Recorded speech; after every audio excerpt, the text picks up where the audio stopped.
You don't want your paediatric cannula to have complications like extravasation. It's distressing for the patient, it leads to prolonged hospital stays, and it increases the number of other procedures that they need. Cannulas should be assessed regularly, and your own hospital will have its own rules about how often they need to be assessed, but each time you assess them, you need to take the same approach. Here's our approach to assessing paediatric cannulas. Firstly, does the patient really need this cannula in?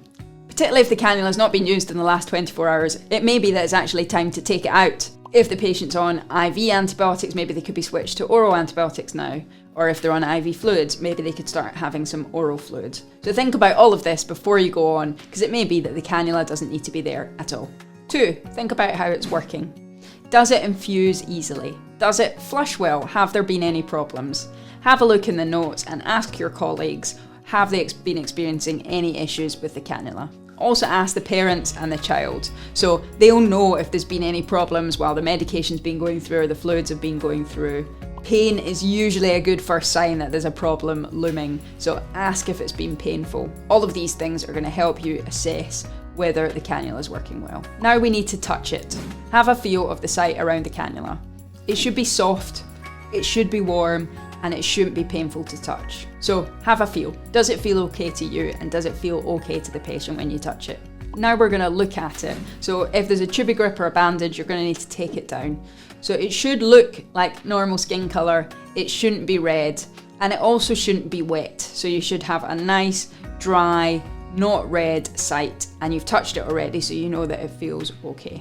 You can also compare it to the other side to make sure that there's no swelling, so both sides should look similar.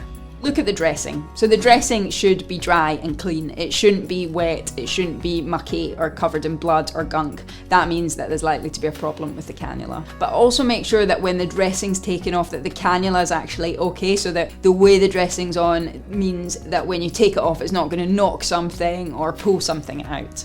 Problems that you should be looking for are any pain, redness, swelling, wetness, leakage, or any difference between that and the other side, or if it's difficult flushing it. Any of these things are likely to mean that you should be taking the cannula out and having it resited. And once you've done your assessment, document it, because it's all very well knowing what you've found, but you want the next person to come along to know if there's any problems or what you found. So make sure it's documented, and also that the family know the plan. So that you're happy with how the cannula is, how long you think it's likely to be in for, or what it's being used for, and then you'll all be on the same page. If you follow these steps, when you're assessing your cannula site, you're going to know that it's been done safely and thoroughly and well documented each time.